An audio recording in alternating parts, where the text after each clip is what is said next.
ಸಣ್ಣ ಸಣ್ಣರು ಎಲ್ಲರೂ ಸತ್ತು ಹೋಗ್ಯಾರ್ರಿ. ನೋಡ್ರಿ ನನ್ಗರ ಮಕ್ಕಳಲ್ಲಿ ದೇವ್ರ ಕಾಯ ನೀನೆ ಅಂತ ನಾನು ದೇವ್ರಿಗೆ ಪ್ರಾರ್ಥನೆ ಮಾಡಿದಾಗ ನನ್ನ ದೇವ್ರು ಕೇಳ್ಯಾರಿ. ಇವತ್ತು ನಾನು ಮಕ್ಕಳಿಗೆ ತಾಯಾಗಿ ಇವತ್ತು ನಾನು ಬರ್ತೀನಿ. ನೋಡಿ ಎರಡು ಮಕ್ಕಳಿಗೆ ತಾಯಿಯಾಗಿ ಜೀವಿತ ದೇವರ ಆಶೀರ್ವಾದ. ಸಣ್ಣ ಸಣ್ಣ ಬ್ರದರ್ಸ್ ಸಿಸ್ಟರ್ ಇದ್ರಂತ ಎಷ್ಟು ಮಂದಿ ಇದ್ದೀರಪ್ಪ? ಮೋಸ್ಟ್ಲಿ ಒಂದು 20 ಮೇಲೆ ಹಾಕಿದ್ದಾರೆ. 15 ಮಂದಿ. ಈಗಿನ ಸತ್ತಾಳ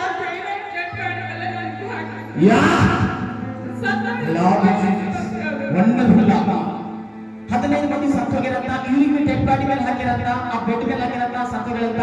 ಈ ಲೈಫ್ ಶಕ್ತಿ ರೆವಲ್ಯೂಷನ್ ಮಕ್ಕಳು ಸಾರಿ ಜೀವಿತ ಪಟ್ಟಿದ್ದಾರೆ. ಈ ಲೈಫ್ ಶಕ್ತಿ ರೆವಲ್ಯೂಷನ್ ಯಾರು ಕನೆಕ್ಟ್ ಆಗಿರ್ತಾರೆ ಎಲ್ಲಿ ಕೈ ಚಾಚಲಾಗಲ್ಲ. ಅಲ್ಲಯ್ಯ ನಮ್ಮವರಿಗೆ ಮಾತ್ರನೇ. ಅಲ್ಲಯ್ಯ ಇಲ್ಲಿ ಒಂದು ಕ್ವಶನ್ ಐತೆ. ಎಲ್ಲದರ ಪಾಸ್ಟರ್ ಪ್ರಾರ್ಥನೆ ಮಾಡಿ ನಂಬಿಕೆ ಮಾಡಿ ನಂಬಿಕೆ ಮಾಡಿ ನಂಬಿಕೆ ಮಾಡಿದ್ರೆ ಅಲ್ಲ, ನಂಬಿಕೆ ವಾಟ್ಸ್ ಇಲ್ಲಿ ಬೈಬಲ್ ಆಗಲ್ಲ.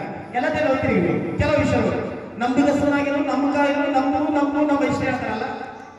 ಬೈಬಲ್ ಹೇಳೋದು ನಮ್ಮಂತ ಇವತ್ತು ಒಂದು ಸತ್ಯವಾಗಿ ಹೇಳ್ತೇವೆ.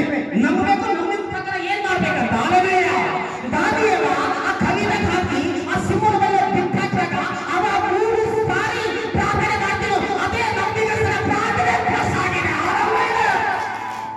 ನಮ್ಮದಲ್ವೇ ಎಲ್ಲರೂ ವಿಶ್ವಾಸ ನಂಬಿಕೆ ಅದು ಅಲ್ಲದೆ ನೀವು ತಿಳ್ಕೊಂಬೋದು. ಕರೆಕ್ಟ್ ಸತ್ಯ ತಿಳ್ಕೊಳ್ಳಿ. ಯಾವಾಗ ನಮ್ಮ ಬೈಬಲ್ ಓದೋಕೆ ಸ್ಟಾರ್ಟ್ ಮಾಡ್ದೋ, ಯಾವಾಗ ದೇವರ ರಿಲೇಷನ್ ಆಗಿತ್ತು, ಅವಾಗ ದೇವರ ಸತ್ಯ ಪ್ರತಿಯೊಂದು ತೋರಿಸಿದ್ರೆ ಮಕ್ಕಳೇ. ಆದರೆ ನಮ್ಮದು ಆಶೀರ್ವಾದ ಸಹಿತ ನಂಬ್ತೀನಿ. ನನಗೆ ಯಾರು ಆಶೀರ್ವಾದ ಮಾಡ್ತಾರೆ? ಯೇಸುವಿನೇ ಮಾಡಲ್ಲ. ಹಲ್ಲೆಲೂಯಾ. ಯೇಸುವಿಗೆ ನಮ್ಗೆ ಹೋಗಿ ಒಂದು ಮಾಡ ಕೆಲಸ ಮಾಡಲಾಗಿಲ್ಲ. ಮನಕಾಲದಲ್ಲಿ ಯಾವಾಗಲೂ ಪ್ರಾರ್ಥಿಸಿ ಬಾಯಿ ಬಿಚ್ಚಿ ದೇವರಿಗೆ ಕೇಳ್ತೀಯೋ ದೇವರು ಅವಾಗ ಆಶೀರ್ವಾದ ಮಾಡ್ತಾನೆ. ಹಲ್ಲೆಲೂಯಾ.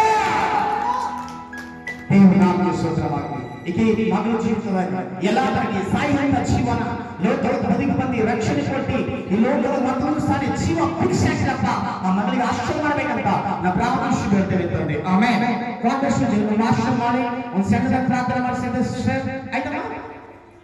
ಲಾಸ್ಟ್ ಪ್ರೇಯರ್ ಮಾಡ್ತಾರೆ.